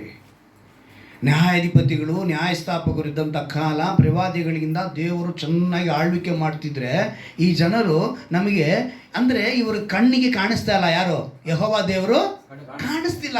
ಅದರಿಂದ ಇವ್ರು ಏನು ಯೋಚನೆ ಮಾಡೋದು ಗೊತ್ತಾ? ನಮಗೆ ಕಣ್ಣಿಗೆ ಕಾಣುವಂಥವ್ನು ಬೇಕು. ಯಾರು ಬೇಕು ನಮಗೆ? ಕಣ್ಣಿಗೆ ಕಾಣುವಂಥ ಅರಸನು ಬೇಕಯ್ಯ. ನಮಗೆ ನಾನು ಚೇರ್ ಮೇಲೆ ಕುಂತಿರೋ ನಾವು ನೋಡಬೇಕಯ್ಯ. ನೀನು ಯಾವುದೋ ಯೆಹೋವ ದೇವರು ಅಂತ ಇವತ್ತವರೆಗೂ ಹೇಳ್ಕೊಂಡೇ ಬರ್ತಾ ಇದ್ದೆ. ಎಷ್ಟು ಅದ್ಭುತ ನೋಡಿರಬೇಕು, ಯೋಚನೆ ಮಾಡಿ ನೋಡಿ. ಸಮುವೇಲನ ಕಾಲದವರೆಗೂ ಅಲ್ಲಿಗೆ ಎಂಥ ಒಂದು ಕಾಲ. ನೋಹನ ಕಾಲ ಮುಗಿದು ಅಲ್ಲಿ ಜಲಪ್ರಳಯ ಬಂದು ಎಲ್ಲ ಅಳಿದು ಹೋದ ಮೇಲೆ ನೆಕ್ಸ್ಟ್ ದೊಡ್ಡ ಸಂತತಿ ಉಂಟಾಗಿ ಮೋಶೆವರೆಗೂ ಬಂದು ಮೋಶೆ ಮೂಲಕ ಇವರಿಗೆ ಧರ್ಮಶಾಸ್ತ್ರನೂ ಸಿಕ್ಕಿ, ಯಾಕಂದರೆ ಸಮುವೇಲನ ಕಾಲಕ್ಕೆ ಬರುವಾಗ ಧರ್ಮಶಾಸ್ತ್ರ ಆಗೋಗಿತ್ತು. ಸಮುವೇಲನ ಕೈಗೆ ಬಂದಾಗ ಧರ್ಮಶಾಸ್ತ್ರ ಬಂದ್ಬಿಟ್ಟಿತ್ತು, ತೋರಾ ಇತ್ತು, 5 ಕಾಂಡಗಳಿತ್ತು, ಎಲ್ಲಿವರೆಗೂ ಬಂದಿದ್ದಾರೆ. ಧರ್ಮಶಾಸ್ತ್ರ ಇಟ್ಕೊಂಡು ಇವರು ದೇವರು ಅವಾಗಲೇ ಹೇಳಿದ್ದು, ಮೋಶೆ ನೀನು ಈ ಮಾತನ್ನು ಹೇಳಪ್ಪ ಇವರಿಗೆ, ಇದನ್ನೆಲ್ಲ ಬರೆಸು ಅಂತೇಳಿ ಅವ್ರಿಗೆ ಬರೆಸ್ಕೊಡ್ತಾರೆ. ಏನಂತ ಹೇಳ್ತಾರೆ? ಶ್ರದ್ಧೆಯಿಂದ ಕೇಳಿದ್ರೆ, ನನ್ನ ಮಾತನ್ನು ಕೇಳಿ ನೀವು ಅನುಸರಿಸಿ ನಡೆದ್ರೆ. ಯಾಕಂದರೆ ಅವಾಗ ಅವ್ರ ಕಾಲಕ್ಕೆ ಏನಿಲ್ಲ, ಲಿಪಿ ಇಲ್ಲ. ಇಸ್ರೇಲಿಯರಿಗೆ ಲಿಪಿ ಇಲ್ಲ. ಯಾಕಂದರೆ ಮೋಶೆ ಆಮೇಲೆ ಬರೆಯೋದು ಇದನ್ನು. ಆಮೇಲೆ ಇಷ್ಟು ಕಾಲಗಳ ಬಂದು ಇಷ್ಟೆಲ್ಲ ನಡೆದಿದ್ರು ಕೂಡ, ಕಣ್ಣು ಮುಂದೆ ಅದ್ಭುತಗಳು ನೋಡಿದ್ರು ಕೂಡ, ಅತಿಶಯಗಳು ನೋಡಿದ್ರು ಕೂಡ, ಇವ್ರು ಏನಂತ ಕೇಳ್ತಿದ್ದಾರೆ? ನಮಗೆ ಅರಸನು ಬೇಕು. ಯಾರು ಬೇಕಂತೆ? ಒಬ್ಬ ಅರಸನು ನಮಗೆ ಬೇಕು. ಆಗ ಇಲ್ಲಿ ಗಮನಿಸಿ ಚೆನ್ನಾಗಿ ತಿಳ್ಕೊಳ್ಳಿ, ಇವರು ಅರಸನು ಬೇಕು ಅಂದಾಗ ದೇವರಿಗೆ ಇಷ್ಟ ಇಲ್ಲ. ಯಾರಿಗಿಷ್ಟ ಇಲ್ಲ? ದೇವರಿಗೆ ಇಷ್ಟ ಇಲ್ಲ. ಆದರೂ ಕೂಡ ನಮ್ಮ ಕಣ್ಣಿಗೆ ಕಾಣೋ ಒಬ್ಬ ಅರಸನು ಬೇಕು ಅಂತ ಹೇಳಿದಾಗ ಅದೇ ಅಧ್ಯಾಯದಲ್ಲಿ ನಾವು 17ನೇ ವಾಕ್ಯದಲ್ಲಿ ನೋಡ್ತೀವಿ. ಈಗ ಗೋಧಿಯ ಸುಗ್ಗಿಯ ಇದ್ದರೂ ಆತನು ಗುಡುಗನ್ನು ಮಳೆಯನ್ನು ಕಳಿಸುವುದರ ಮೂಲಕ ನೀವು ಅರಸನನ್ನು ಕೇಳಿಕೊಂಡದ್ದು ತನ್ನ ದೃಷ್ಟಿಯಲ್ಲಿ ಎಷ್ಟೋ ಕೆಟ್ಟದಾಗಿದೆ ಎಂಬುದನ್ನು ತೋರಿಸಿಕೊಡುವವನು ಎಂದು ಅವರಿಗೆ ಹೇಳಿ ಯೆಹೋವನಿಗೆ ಮೊರೆ ಇಡಲು ಆತನು ಗುಡುಗು ಮಳೆಗಳನ್ನು ಕಳಿಸಿದನು. ಪ್ರವಾದಿ ಎಂಥ ಪ್ರವಾದಿ ಅಂತ ಹೇಳಿದ್ರೆ, ದೇವರಿಗೆ ಇಷ್ಟ ಇಲ್ಲ ನೀವು ಅರಸನು ಕೇಳ್ತಾ ಇರೋದು, ಅದಕ್ಕೆ ಗುರುತು ನಾನು ಗುಡುಗು ಏನಂತೆ ಗುಡುಗು ಮಳೆ ಬರೆಸ್ತೀನಿ ಅಂತ ಹೇಳ್ತಾನೆ. ಇವರು ಆಗಲೂ ಕೂಡ ಅಯ್ಯೋ ದೇವ್ರಿಗೆ ಇಷ್ಟ ಇಲ್ಲ, ಈ ಗುಡುಗು ಮಳೆ ಬರೆಸ್ತೀನಿ ಪ್ರವಾದಿ ಹೇಳ್ತಿದ್ದಾನೆ ಅಂತ ಹೇಳಿದ್ರು ಕೂಡ ಇವರು ಹಿಂಜರಿಲೇ ಇಲ್ಲ. ಇಲ್ಲ ಇಲ್ಲ ನಮಗೆ ಬೇಕೇ ಬೇಕು ಅಂದರು. ಅದಕ್ಕೆ ಗುರುತಾಗಿ ಅಲ್ಲಿ ಹೇಳ್ತಾನೆ ನೋಡಿ, ಸಮುವೇಲನ ಪ್ರಾರ್ಥನೆ ಮಾಡ್ತಾನೆ, ಯೆಹೋವನಿಗೆ ಮೊರೆ ಇಡಲು ಆತನು ಗುಡುಗು ಮಳೆಗಳನ್ನು ಕಳಿಸಿದನು. ಗುಡುಗು ಮಳೆ ಬಂತು, ಅದು ಗುಡುಗು ಮಳೆ ಬರುವಂಥ ಕಾಲವೇ ಅಲ್ಲ. ಆದರೆ ಯೆಹೋವನಿಗೆ ಇಷ್ಟ ಇಲ್ಲ ಅನ್ನೋದಕ್ಕೆ ಅದು ಗುರುತಾಗಿ ತೋರಿಸಿದ್ರು. ಇಂಥ ಕಣ್ಮುಂದೆ ನೋಡಿದ್ರು ಕೂಡ ಸರಿ ಬೇಡ ಬೇಡಪ್ಪ, ನಮ್ಗೆ ಅರಸನ ಬೇಡ, ಯೆಹೋವನೇ ಅರಸನಾಗಿರ್ಲಿ ಅಂತ ಹೇಳಲೇ ಇಲ್ಲ ಈ ಜನ. ಸ್ವಕೀಯ ಜನರಾಗಬೇಕು ಅಂತ ಬಯಸಿದಂಥ ದೇವರಿಗೆ ಅವ್ರ ಮಾತನ್ನ ಕೇಳಿ ಅವ್ರನ್ನ ಅರಸನಂತೇಳಿ ಅವರು ಸ್ವೀಕರಿಸಲಿಲ್ಲ. ಅದಕ್ಕೆ ಮಲಾಖಿಯಲ್ಲಿ ಹೇಳಿದರು, ಕಾರ್ಯ ಸಾಧಿಸೋ ದಿನ ಬರ್ತೈತೆ, ಆವತ್ತು ನೀವು ನನಗೆ ಸ್ವಕೀಯ ಜನರಾಗ್ತೀರಿ. ಆದರೆ ಅಲ್ಲಿವರೆಗೂ ಈಗ ನನ್ನ ಮಾತನ್ನು ಕೇಳ್ತಾ ಇಲ್ಲ. ಇವರು ಎಂಥವರಾಗಿದ್ರು ಅಂತ ಹೇಳಿದ್ರೆ ಅಲ್ಲಿ ಬರೆಯಲ್ಪಟ್ಟೆ ನೋಡಿ, ಎಲ್ಲ ಜನರು ಯೆಹೋವನಿಗೂ ಸಮುವೇಲನಿಗೂ ಬಹಳವಾಗಿ ಭಯಪಟ್ಟು ಸಮುವೇಲನನ್ನು ನಮಗೊಬ್ಬ ಅರಸನು ಏನಂತೆ ಭಯಪಟ್ಟು ಮತ್ತೆ ಕೇಳ್ತಾರೆ ಏನಂತ, ನಮಗೊಬ್ಬ ಏನಂತೆ ನಮಗೊಬ್ಬ ಅರಸನು ಬೇಕೆಂದು ನಾವು ಬೇಡಿಕೊಂಡದ್ದರಿಂದ. ನೋಡಿದ್ರ, ಇವರು ಇನ್ನೂ ಅರಸನು ಬೇಕು ಅಂತಾನೆ ಬೇಡ್ಕೊಳ್ತಾ ಇದ್ದಾರೆ. ಅಲ್ಲಿಗೆ ತಂದೆಯಾದ ದೇವರನ್ನ ಅವ್ರು ಏನಂತ ಸ್ವೀಕರಿಸಲಿಲ್ಲ, ಅರಸನಾಗಿ ಸ್ವೀಕರಿಸಲಿಲ್ಲ. ಇವತ್ತು ನಮ್ಮೆಲ್ಲರಲ್ಲೂ ಇದೇ ಪ್ರಶ್ನೆ ಇದೆ, ಇದೇ ಥರ ನಡವಳಿಕೆ ಇದೆ. ದೇವರ ಮಾತನ್ನು ಶ್ರದ್ಧೆಯಿಂದ ಕೇಳಿ ಅನುಸರಿಸಿ ನಡೀಬೇಕು ಅನ್ನೋದೇ ಇಲ್ಲ. ನಮ್ಮದೆಲ್ಲ ಏನು ಅಂದರೆ ಇವಾಗ ಈ ಬೋಧನೆ ಮತ್ತು ಉಪದೇಶಗಳು ಹೆಂಗೆ ಬಂದಿದೆ ಅಂದರೆ, ನೀನು ಪ್ರಾರ್ಥನೆ ಮಾಡಿದ್ರೆ ನಿನಗೆಲ್ಲ ಸಿಗುತ್ತೆ ಅಂತೇಳಿ ಹೇಳ್ಕೊಡ್ತೀವಿ ನಾವು ನಿಮಗೆ, ಅಲ್ವಾ? ನಿಮ್ಗೆಲ್ರಿಗೂ ಅದೇ ತಾನೇ ಗೊತ್ತಿರೋದು. ಸೊ ಎಲ್ರಿಗೂ ಪ್ರಾರ್ಥನೆ ಮಾಡೋಕ್ಕೆ ಹೇಳ್ಕೊಟ್ಟಿದ್ದೀವಿ. ನಾಳೆಯಿಂದ ಎಲ್ಲರೂ ಪ್ರಾರ್ಥನೆ ಮಾಡ್ಕೊಂಡು ಮನೆಯಲ್ಲೇ ಇರಬೇಕು, ಯಾರು ಕೆಲಸಕ್ಕೆ ಹೋಗ್ಬಾರ್ದು. ಆಗುತ್ತಾ ಬದುಕು? ಸೊ ಪ್ರಾರ್ಥನೆಯೊಂದಿಗೆ ನಿನಗೇನು ಬೇಕಲ್ಲಿ ಜೊತೆಗೆ ಕ್ರಿಯೆ ಬೇಕು. ಪ್ರಾರ್ಥನೆನೂ ಬೇಕು, ನೀನು ಕ್ರಿಯೆನೂ ಮಾಡಬೇಕು. ಆದರೆ ಇವತ್ತು ಬೋಧನೆ ಹೆಂಗಿದೆ ಅಂತೇಳಿ, ನೀನು ಪ್ರಾರ್ಥನೆ ಮಾಡಿದ್ರೆ ಏನೇನು ಕೇಳ್ತೀವಿ ಎಲ್ಲ ಕೊಡ್ತೀನಿ ಅಂತ ದೇವ್ರು ಹೇಳಿದ್ದಾರೆ ಅಂಥೇಳಿ ಅದೊಂದನ್ನು ಮಾತ್ರ ಹೇಳ್ತಾರೆ. ಆದರೆ ಪ್ರಾರ್ಥನೆಯೊಂದಿಗೆ ನಿನಗೇನು ಬೇಕಾಗಿದೆ? ಕ್ರಿಯೆ ಬೇಕು. ನೀನು ಕಷ್ಟಪಟ್ಟು ಕೆಲಸ ಮಾಡಿ ಆ ಕೆಲಸ ಮಾಡೋದಕ್ಕೆ ಬೇಕಾಗಿರೋ ಆರೋಗ್ಯನ ಪ್ರಾರ್ಥನೆಯಿಂದ ಪಡ್ಕೊಂಡು ಇಲ್ಲಿ ಮಾಡಿದ್ರೆ ಇಲ್ಲಿ ಕ್ರಿಯೆ ಆಗ ನಿನಗೆ ಸಿಗುತ್ತೆ. ಆ ರೀತಿಯಾಗಿ ನಾವು ಇಷ್ಟಪಡ್ದಿರ ನಾವೇನು ಹೇಳ್ತೀವಿ ಗೊತ್ತಾ, ದೇವರಿಗೆ ಕೌನ್ಸಿಲಿಂಗ್ ಕೊಟ್ಬಿಡ್ತೀವಿ. ಏನಪ್ಪ ಇಷ್ಟು ದಿವಸ ಕಷ್ಟಪಡ್ತಾ ಇದ್ದೀನಿ, ಏನೋ ಒಂದು ಮನೆಗೇನೋ ಕಟ್ಟಬೇಕು, ಬೇಗ ಮನೆ ಕಟ್ಟಿಕೊಟ್ರೆ ನಾನು ನೋಡು ನಿನ್ನನ್ನು ಹುಡುಕಿ ನಿನ್ನ ಜೊತೆನೇ ಇರ್ತೀನಿ, ನಿನ್ನನ್ನೇ ಆರಾಧಿಸ್ತೀನಿ, ನಿನ್ನ ಮೇಲೆ ನಂಬಿಕೆ ಇಡ್ತೀನಿ. ಏನಂತ ಹೇಳೋದು? ಮನೆ ಕಟ್ಟಬೇಕು, ತುಂಬ ಕಷ್ಟ ಇದೆ, ಸಾಲ ಇದೆ, ನನಗೆ ಈ ಥರ ರೋಗ ಇದೆಯಪ್ಪ, ಈ ರೋಗದಿಂದ ಬಿಡುಗಡೆ ಕೊಟ್ಟರೆ ನೋಡಪ್ಪ ನಾನು. ಅಂದರೆ ಸ್ವಕೀಯ ಜನವಾಗೋದಕ್ಕೆ ಇವ್ರ ಮಾತನ್ನು ಕೇಳಲ್ಲ, ಆದರೆ ಇವರು ಡಿಮ್ಯಾಂಡ್ ಮಾಡ್ತಾರೆ ದೇವರಿಗೆ. ಏನಂತ? ನೀನು ಇದನ್ನು ಮಾಡಿದ್ರೆ ನಾನು ನಿನ್ನವನು, ನೀನು ಇದನ್ನು ಮಾಡಿದ್ರೆ ನಾನು ನಿನ್ನವಳು. ಇವತ್ತು ಉಪದೇಶಗಳು ಕೂಡ ಹಂಗೆ, ದೇವರನ್ನ ರಾಜ್ಯವನ್ನ ಅವರ ನೀತಿನ ಹುಡುಕಿದ್ರೆ ಆರೋಗ್ಯನೂ ಸಿಗ್ತೈತೆ, ಐಶ್ವರ್ಯನೂ ಸಿಗ್ತೈತೆ, ಸಮಸ್ಯೆನೂ ಪರಿಹಾರ ಆಗುತ್ತೆ. ಆದರೆ ನೀನು ಅದಕ್ಕೆ ಬರಬೇಕು ಅಂದರೆ ಮೊದಲು ನಿನ್ನ ಪಾಪವು ಕ್ಷಮಿಸಲ್ಪಡಬೇಕು. ಪಾಪವು ಕ್ಷಮಿಸಲ್ಪಡೋದಕ್ಕೋಸ್ಕರ ಯೇಸು ಕ್ರಿಸ್ತನ ಭೂಮಿಗೆ ಬಂದರು ಅನ್ನೋದನ್ನು ಸ್ವೀಕರಿಸಬೇಕು. ಆದರೆ ಇವತ್ತು ನಾವೇನಾಗಿದ್ದೀವಿ ಅಂತ ಹೇಳಿದ್ರೆ, ದೇವರಿಗೆ ಡಿಮ್ಯಾಂಡ್ ಮಾಡಿ ನೀನು ಕೊಟ್ಟರೆ ನಾನು ಪಾಪಕ್ಕೆ ಪರಿಹಾರಕ್ಕೆ ನಾನು ಬರ್ತೀನಿ ನಿನ್ನ ಹತ್ರ. ಆಗ ನಾವೆಲ್ಲಿ ಸ್ವಕೀಯ ಜನರಾಗ್ತೀವಿ? ಅದಕ್ಕೇನೆ ದೇವರು ಇವತ್ತು ನಮಗೆ ಎಚ್ಚರಿಕೆ ಪಡಿಸಿ ಹೇಳ್ತಾರೆ, ದೇವರ ನಿಯಮಗಳು ಬಹು ಜಾಗರೂಕತೆಯಿಂದ ಕಾಪಾಡಿಕೊಳ್ಬೇಕು ನಾವು. ಎಷ್ಟು ಜನಕ್ಕೆ ನಮಗೆ ಈ ವಿಮೋಚನಾ ಕಾಂಡದಲ್ಲಿ 20ನೇ ಅಧ್ಯಾಯದಲ್ಲಿ ಕೊಟ್ಟಿರುವಂಥ ದಶಾಜ್ಞೆಗಳನ್ನು ನೆನಪಿಸ್ಕೊಳ್ತೀವಿ? ನೆನೆಸ್ಕೊಳ್ತೀರಾ? ಆವಾಗ ನೆನೆಸ್ಪಿಸ್ಕೊಳ್ಬೇಕು. ಅದು ಬರೀ ಇಸ್ರಾಯೇಲ್ರಿಗೆ ಮಾತ್ರ ಕೊಟ್ಟಿರೋದಲ್ಲ, ಅದು ಎಲ್ಲ ದೇವ ಜನರಿಗೆ ಕೊಡುವಂಥ ಒಂದು ಆಜ್ಞೆ. ಆ ಆಜ್ಞೆಯಲ್ಲಿ ಯೇಸು ಕ್ರಿಸ್ತನು ಹುಟ್ಟಿದ ನಂತರ, ಬೆಳೆದು ದೇವರ ರಾಜ್ಯದ ಕುರಿತು ಹೇಳಿದ ನಂತರ, ಅವರು ಸತ್ತು ಊಣಲ್ಪಟ್ಟ ನಂತರ ಆ ಆಜ್ಞೆಗಳಲ್ಲಿ ಒಂದೇ ಒಂದು ಬದಲಾಗಿದ್ದು ಯಾವುದು ಅಂತ ಹೇಳಿದ್ರೆ ಸಬ್ಬತ್. ಯಾವುದು? ಸಬ್ಬತ್. ಅವತ್ತಿನ ದಿವಸದಲ್ಲಿ ಎಷ್ಟನೇ ದಿವಸ ಸಬ್ಬತ್ತು? ಅಲ್ಲಿಗೆ 7ನೇ ದಿವಸ ಅಂದರೆ ಯಾವುದು ಅಲ್ವಾ? ಆ ದಿವಸ ವಿಶ್ರಾಂತಿ ದಿವಸ ಅಂಥೇಳಿ ಭೂಮಿ ಮೇಲೆ ಯೇಸು ಕ್ರಿಸ್ತನು ಇರುವವರೆಗೂ, ಶಿಲುಬೆ ಮೇಲೆ ಅವರು ಜಡಿಯಲ್ಪಡೋವರೆಗೂ ಅದೇ ನಿಯಮ. ಯಾವುದು ನಿಯಮ? 7ನೇ ದಿವಸನೇ. ಆದರೆ ಯಾವಾಗ ಅವರು ಸತ್ತು ಊಣಲ್ಪಟ್ಟು 3ನೇ ದಿವಸ ಜೀವಂತವಾಗಿ ಎದ್ದರೋ ವಾರದ ಮೊದಲನೇ ದಿವಸ ಅಂತ ಹೇಳಲ್ಪಟ್ಟಿದೆ. ನಮ್ಮ ಕ್ಯಾಲೆಂಡರ್ ಪ್ರಕಾರ ವಾರದ ಮೊದಲನೇ ದಿವಸ ಭಾನುವಾರ ಆಯಿತು. ಆ ಭಾನುವಾರ ಪುನರುತ್ಥಾನ ಹೊಂದಿದ ದಿವಸವೆಂದು ಹೇಳಿ ಅಂದಿನ ಅವರಿಗೆ ಶಿಷ್ಯರಾಗಿದ್ದಂಥ ಅಪೊಸ್ತಲರು ಆ ದಿವಸಗಳಲ್ಲಿ ಆರಂಭಿಸಿದ ಒಂದು ಆರಾಧನೆ ದಿವಸವೇ ಇವತ್ತು ನಾವು ಮಾಡುವಂಥ ಆರಾಧನೆ. ಸಬ್ಬತ್ ದಿನ ಅಂತೇಳಿ ಇದನ್ನು ಹೇಳೋದಕ್ಕೆ ಆಗಲ್ಲ. ಇದನ್ನು ನಾವು ಪುನರುತ್ಥಾನ ಹೊಂದಿದ ದಿನ. ಸಬ್ಬತ್ ದಿನ ಅಂತ ಹೇಳಿದ್ರೆ 7ನೇ ದಿವಸ. ಆ ರೀತಿಯಾಗಿ ಅದೊಂದು ಬದಲಾಗಿಸಿ ಮಿಕ್ಕಿದ ಎಲ್ಲ ನಿಯಮಗಳನ್ನು ಅವರು ನೆರವೇರಿಸಿ ಅವರು ಪರಲೋಕ ರಾಜ್ಯಕ್ಕೆ ಹೋದವರು. ಹಲ್ಲೆಲೂಯ. ಯೇಸು ಕ್ರಿಸ್ತನು ಭೂಮಿ ಮೇಲೆ ಇದ್ದಾಗ ಮಿಕ್ಕಿದ ಎಲ್ಲ ಆಜ್ಞೆಗಳನ್ನು ಮುಖ್ಯವಾಗಿ ಗಮನಿಸಿ, ತಂದೆ ತಾಯಿಗಳ ಸನ್ಮಾನಿಸಬೇಕು ಅಂತ ಅದರಲ್ಲಿ ಬರೆಯಲ್ಪಟ್ಟಿದೆ ಅಲ್ವಾ. ತಂದೆ ತಾಯಿಗಳ ಸನ್ಮಾನಿಸಬೇಕು ಅನ್ನೋದಕ್ಕೆ ಒಂದು ಚಿಕ್ಕದಾಗಿ ಒಂದು ವಿಷಯ ಹೇಳ್ತೀನಿ. ಒಂದು ಮಾವಿನ ಮರಕ್ಕೆ ಫ್ರೆಂಡು 5 ವರ್ಷದ ಹುಡುಗ. ಯಾರು? 5 ವರ್ಷದ ಹುಡುಗ ಮಾವಿನ ಮರಕ್ಕೆ ಡೈಲಿ ಬರ್ತಾನೆ, ಮಾವಿನ ಮರ ಜೊತೆ ಮಾತನಾಡ್ತಾನೆ, ಆಟ ಆಡ್ತಾನೆ. ಅದು ಹೇಳುತ್ತೆ, ಏನು ಕೆಳಗೆ ಇದ್ದೆ ಆಟ ಆಡ್ತೀಯ, ಮೇಲೆ ಹತ್ತೋ ಅನ್ನೋದು. ಇವನು ಮೇಲೆ ಹತ್ತಿ ಕೊಂಬೆಗಳನ್ನೆಲ್ಲ ಹತ್ಕೊಂಡು ಹಂಗೆ ಖುಷಿಯಾಗಿ ಆ ಕಡೆ ಈ ಕಡೆ ಆಟ ಆಡ್ಕೊಂಡು ಬರ್ತಾಯಿದ್ದೆ. ಹೀಗೆ ಕಾಲಗಳು ಕಳೀತಾ ಇದೆ. 10ನೇ ಕ್ಲಾಸಿಗೆ ಬಂದಿದ್ದಾನೆ. 10 ವರ್ಷಕ್ಕೆ ಬಂದಿದ್ದಾನೆ. 10ನೇ ಕ್ಲಾಸ್ ಅಲ್ಲ, 10ನೇ ವರ್ಷಕ್ಕೆ ಬಂದಿದ್ದಾನೆ. 10 ವಯಸ್ಸಾಗಿದೆ.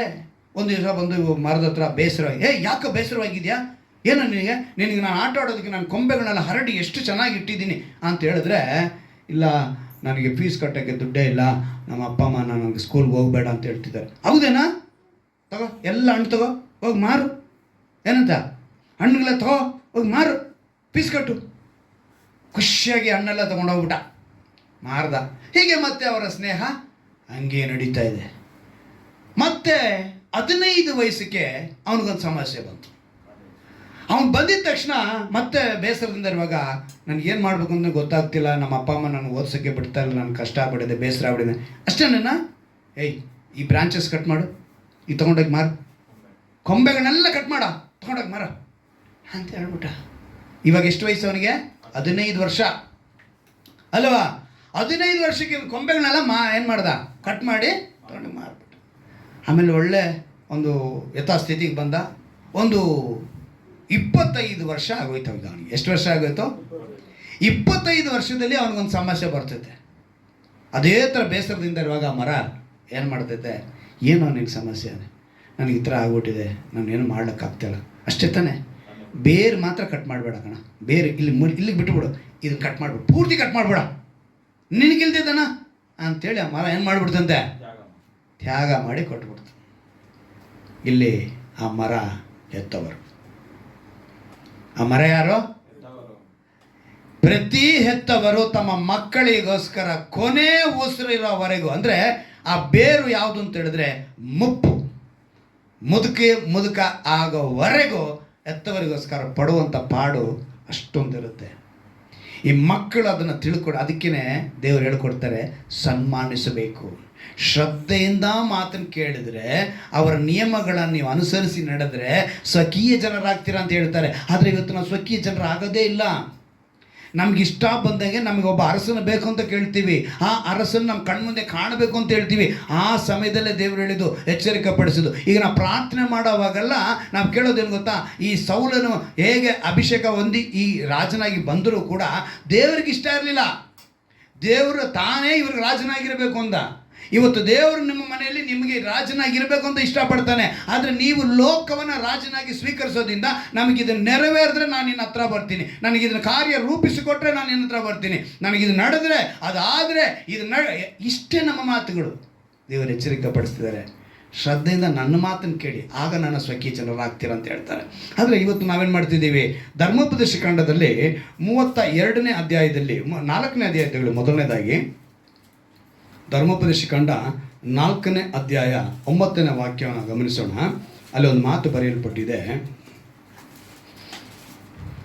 ನೀವು ಹೀಗಿರುವುದನ್ನ ನೀವು ಬಹು ಜಾಗರೂಕತೆಯಿಂದ ನಿಮ್ಮ ಮನಸ್ಸುಗಳನ್ನು ಕಾಪಾಡಿಕೊಳ್ಳುವವರಾಗಿ ನೀವು ನೋಡಿದ ಸಂಗತಿಗಳನ್ನು ಎಷ್ಟು ಮಾತ್ರವೂ ಮರೆಯದೆ ಜೀವದಿಂದಿರುವವರೆಗೂ ಅವುಗಳನ್ನು ನೆನಪಿನಲ್ಲಿಟ್ಟುಕೊಂಡು ನಿಮ್ಮ ಮಕ್ಕಳಿಗೂ ಮೊಮ್ಮಕ್ಕಳಿಗೂ ತಿಳಿಸುತ್ತಾ ಹೋಗಬೇಕು. ಎಷ್ಟು ದೂರದ ಆಲೋಚನೆ ದೇವರಿಗೆ ನೋಡಿದ್ರ. ಮಕ್ಕಳಿಗೂ ಮೊಮ್ಮಕ್ಕಳಿಗೂ ಏನ ಹೇಳಬೇಕು ಅಂತ ಹೇಳಿದ್ರು? ಏನಂತ ಹೇಳಿದ್ರು?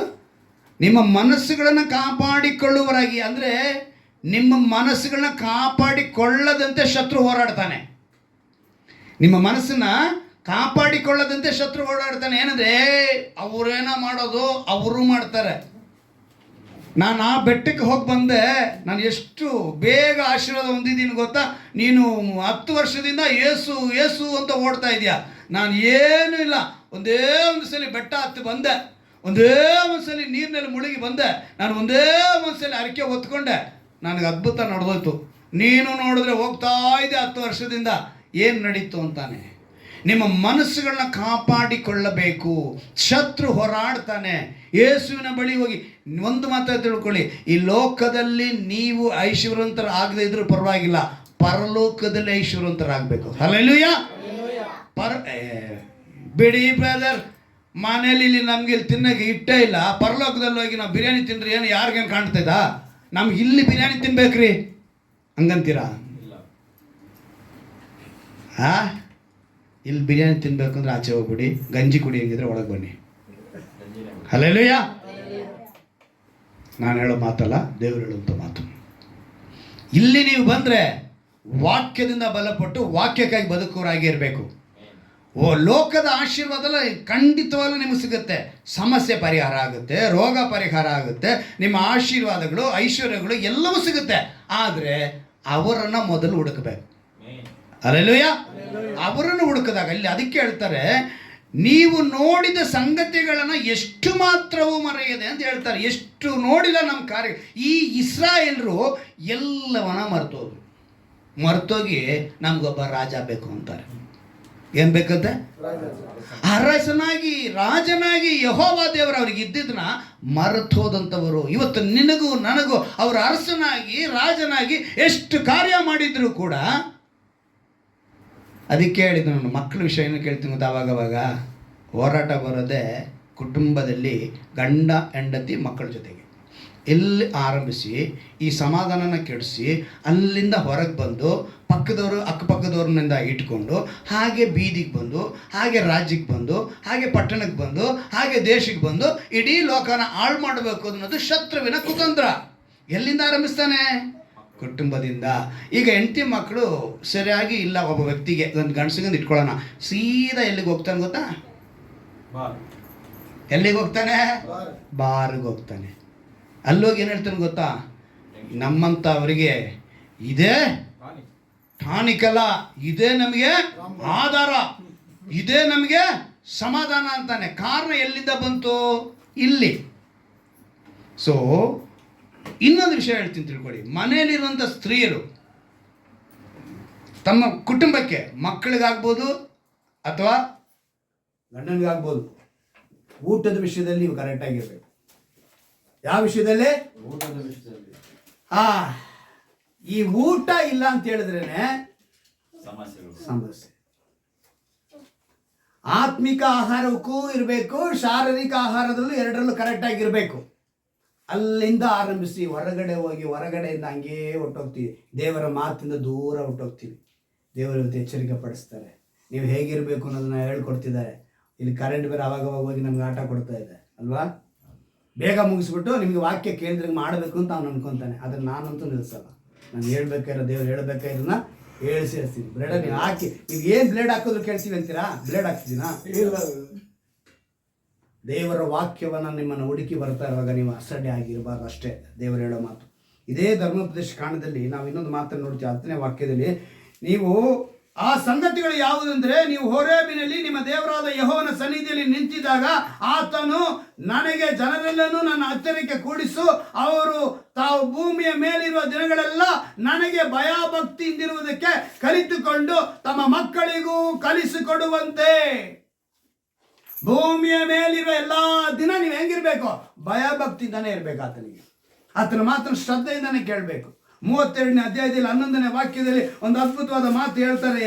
ದೇವರು ಯಾವ ರೀತಿಯಾಗಿ ಅವ್ರನ್ನ ಕಾಪಾಡಿಕೊಂಡು ಬಂದ್ರು ಅಂತೇಳಿ, ಹದ್ದು ತನ್ನ ಮರಿಗಳನ್ನು ಗೂಡಿನೊಳಗಿಂದ ಹೊರಡಿಸಿ ಅವುಗಳ ಬಳಿಯಲ್ಲಿ ಹಾರಾಡುವಂತೆ ಯೆಹೋವನು ತನ್ನ ರೆಕ್ಕೆಗಳನ್ನು ಚಾಚಿ ಇಸ್ರಾಯೇಲರನ್ನು ಆತುಕೊಂಡದ್ದು.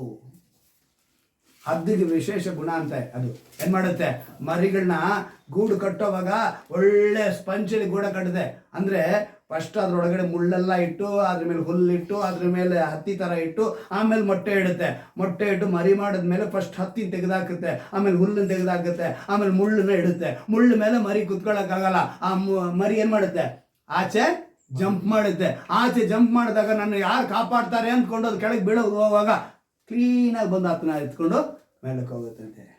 ಹಾಗೆ ಮುಳ್ಳೆಂಬ, ಹುಲ್ಲೆಂಬ, ಹತ್ತಿ ಎಂಬ ಫಸ್ಟ್ ಸಂತೋಷವಾಗಿರ್ತೀರ, ಆಮೇಲೆ ಒಂದು ಸಂಕಟ ಬರುತ್ತೆ, ಆಮೇಲೆ ಒಂದು ಸಮಸ್ಯೆ ಬರುತ್ತೆ, ಆದರೆ ಬಿಟ್ಟು ಬಿಡಲ್ಲ, ಕೈ ಬಿಡಲ್ಲ. ಏನು ಮಾಡ್ತಾರೆ, ಹತ್ತಿರಕ್ಕೆ ಬಂದು ನಿಮ್ಮನ್ನ ಹಿಂಗೇ ಎತ್ಕೊಂಡು ಹೊತ್ತುಕೊಂಡು ನಿಮ್ಮನ್ನ ಸಾಕಿ ಸಲಕೂರಾಗಿರ್ತಾರೆ. ಅದೇ ನಮ್ಮ ಯೋಚನೆ ಏನು ಗೊತ್ತಾ, ನಾನು ಹೀಗಿರಬೇಕು ದೇವ್ರೆ, ನಾನು ಹಾಗಿರಬೇಕು ದೇವ್ರೆ, ನಾನು ಇಷ್ಟೆಲ್ಲ ನಿನ್ನ ಹತ್ರ ಬಂದಿದ್ದೀನಿ, ನನಗಿದು ಮಾಡಬಾರ್ದು ಅಂತ ಪ್ರಾರ್ಥನೆ ಮೇಲೆ ಪ್ರಾರ್ಥನೆ ಮಾಡ್ತಾ ಇರ್ತೀವಿ. ನಮ್ಮ ಪ್ರಾರ್ಥನೆಗೆ ಉತ್ತರ ಸಿಕ್ಕಿಲ್ಲ ಅಂದರೆ ದೇವ್ರು ಯಾಕೋ ನಮ್ಮ ಮೇಲೆ ಮುಗಿಸ್ಕೊಂಡ್ಬಿಟ್ಟಿದ್ದಾನೆ.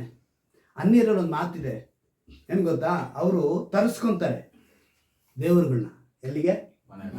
ದೇವ್ರಿಗೆ ಮನೆಗೆ ತರಿಸ್ಕೊಂತಾರೆ. ಆಯ್ತಾ? ನಾವು ತರಿಸ್ಕೊಳ್ಳೋರಲ್ಲ, ನಾವು ಇರಿಸ್ಕೊಳ್ಳೋರು. ನಮ್ಮ ಹೃದಯದಲ್ಲಿ ಅವ್ರನ್ನ ಏನು ಮಾಡ್ಬೇಕು, ನಾವು ಇಟ್ಕೊಂಡಿರ್ಬೇಕು. ಇದು ನಮಗೂ ಅವ್ರಿಗಿರೋ ವ್ಯತ್ಯಾಸ. ಅವ್ರೇನು ಹೇಳ್ತಾರೆ ಗೊತ್ತಾ, ಒಂದು ಮಾತು, ಯಾಕೋ ದೇವ್ರು ಮನಸ್ಸೇ ಮಾಡಿಲ್ಲ ನಮ್ಮ ಮನೆಗೆ ಬರೋದಕ್ಕೆ. ಏನಂತೆ, ಮನೆಗೆ ಬರೋಕ್ಕೆ ಮನಸ್ಸೇ ಮಾಡಿಲ್ಲ, ಆ ಗಳಿಗೆನೇ ಬಂದಿಲ್ಲ, ಟೈಮೇ ಬಂದಿಲ್ಲ ಅಂತಾರೆ. ದೇವರು ಆ ರೀತಿ ಮಾಡಂಗಿದ್ರೆ ಮನುಷ್ಯರಿಗೂ ಅವ್ರಿಗೆ ವ್ಯತ್ಯಾಸನೇ ಇಲ್ಲ. ದೇವರು ಅಂತ ಹೇಳುವವನು ಎಲ್ಲ ಸಮಯದಲ್ಲೂ ನಮ್ಮ ಜೊತೆ ಇರುವವನು. ಹಲ್ಲೆಲೂಯಾ. ಯೇಸು ಕ್ರಿಸ್ತನ ಒಬ್ಬನು ಮಾತ್ರ. 3 ಮರಗಳು ಒಳ್ಳೆ ಸಖತ್ತಾಗಿ ಬೆಳೆದು ನಿಂತವೆ. 3 ಮರ ಬೆಳೆದು ನಿಂತ್ಬಿಟ್ಟು ಒಂದು ಹೇಳ್ತಾ ಇದ್ದಂತೆ, ನಾಳೆ ನಾವು ಒಳ್ಳೆ ವಿಷಯಕ್ಕೆ ಪ್ರಯೋಜನ ಆಗಿರ್ಬೇಕು ಅಂತ. ಒಂದು ಮರ ಹೇಳ್ತಂತೆ, ನಾನು ಹೆಂಗಾಗಬೇಕು ಅಂತ ಅಂದ್ಕೊಂಡಿದ್ದೀನಿ ಅಂತ ಹೇಳಿದ್ರೆ, ದೊಡ್ಡ ಹಡಗು, ರಾಜ, ರಾಣಿ, ಸೇನಾಧಿಪತಿ, ಅವ್ರ ಕುಟುಂಬದವರು ಎಲ್ಲರೂ ಪ್ರಯಾಣ ಬೆಳೆಸೋ ದೊಡ್ಡ ಹಡಗಾಗಿರ್ಬೇಕು ನಾನು. ಏನಂತೆ, ದೊಡ್ಡ ಹಡಗು. ಇನ್ನೊಂದು ಮರ ಹೇಳ್ದೆ, ನಿಂದೇನು, ನಂದೇನು ಗೊತ್ತಾ, ನಾಳೆ ನಾನು ರಾಜ ಹಾಕೋದು, ರಾಣಿ ಹಾಕೋದು, ಅವ್ರ ಮಕ್ಕಳು ಹಾಕೋದು, ಎಲ್ಲ ಐಶ್ವರ್ಯಗಳು, ಒಡವೆಗಳು ತುಂಬಿಡುವಂಥ ಖಜಾನೆ ಪೆಟ್ಟಿಗೆ ಆಗಬೇಕು. ನಾನು ಅಷ್ಟು ಬೆಲೆ ಉಳ್ಳವನಾಗಿರ್ಬೇಕು, ವಜ್ರ ವೈಡೂರ್ಯ ಎಲ್ಲ ನನ್ನರಲ್ಲಿ ತುಂಬಿರಬೇಕು ಅಂತ ಪೆಟ್ಟಿಗೆ ಆಗಬೇಕು ಅಂತಂದು ಆ ಮರ. ಹೌದಾ? ಇನ್ನೊಂದು ಮರ ಹೇಳ್ತದೆ, ನಿಮ್ದೆಲ್ಲ ಎಂಥ ವಿಷಯ ಇದ್ದಿದ್ದಲ್ಲ, ನಂದೇನು ಗೊತ್ತಾ ಆಸೆ, ರಾಜ ಹುಟ್ಲಿ, ರಾಣಿ ಹುಟ್ಲಿ, ನನ್ನ ತೊಟ್ಲಲ್ಲೇ ಮಲಗಬೇಕು ಅಂತ. ಯಾವ ಮರ? 3ನೇ ಮರ. ಅದೇ ಸಮಯಕ್ಕೆ ಒಂದು ದಿನ ಬಂತು, ಕಾರ್ಯ ಸಾಧಿಸೋ ದಿನ ಅಂತ ಇದೆಯಲ್ಲ, ಆ ದಿನ ಬಂತು. ಮರ ಕಡಿಯೋರು ಬಂದರು, ಅಪ್ಪ ಮಗ ಇಬ್ರು ಬಂದವರು ಮರನ ಕಡಿಯೋದಕ್ಕೆ ಮುಂಚೆ, ಒಳ್ಳೆ ಸೌದೆ ಕಣಯ್ಯ, ನಮಗೆ ಒಂದು 3 ವರ್ಷಕ್ಕೆ ಚಿಂತೆ ಇಲ್ಲ, ಏನಂತ 3 ವರ್ಷಕ್ಕೆ ಅಂತ ಮರ ಅಂತೇಳಿ 3 ಕಡಿದು ಇನ್ನೇನು ಒಂದು 2 ದಿವಸ ಆಯಿತು. ಈ ತಂದೆ ಇದ್ದಾನಲ್ಲ, ಅವನು ಅಂದರೆ ಅಪ್ಪ ಮಗ ಬಂದಿದ್ದು. ಅಪ್ಪ ಅಂದರೆ ಅಮ್ಮ ಏನು ಹೇಳ್ತಾರೆ, ರೇ ಮೊಮ್ಮಗು ಹುಟ್ಟಂಥ ಪರಿಸ್ಥಿತಿ ಬಂದ್ಬಿಟ್ಟಿದೆ, ಏನ್ರಿ ನೀವು ಅಂತ ಹೇಳಿದ ತಕ್ಷಣ, ಹೌದಾ ಸರಿ ಒಂದು ತೊಟ್ಲು ಮಾಡಿಬಿಡೋಣ ಅಂಥೇಳಿ ಒಂದು ಸಾಮಾನ್ಯವಾದ ತೊಟ್ಲು ಮಾಡಿಬಿಟ್ರು. ಏನು ಮಾಡಿಬಿಟ್ರು, ಒಂದು ಮರನ ಸಾಮಾನ್ಯವಾದ ತೊಟ್ಲು ಮಾಡಿಬಿಟ್ರು.